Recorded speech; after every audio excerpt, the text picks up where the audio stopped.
Welcome to a Foxy Tech Tips tutorial on copying the link of your YouTube channel or any other YouTube link on mobile.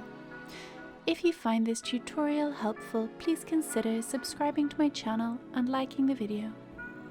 Open up the YouTube app and tap on your profile image or user icon in the top right corner of the homepage. Then tap on your channel.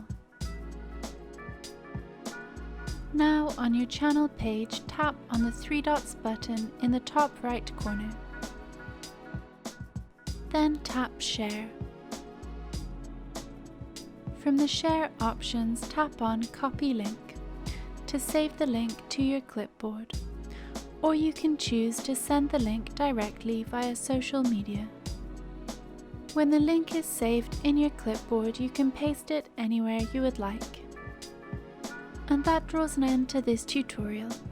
Please like the video if you found it helpful, and subscribe to Foxy Tech Tips for more YouTube tips and tricks.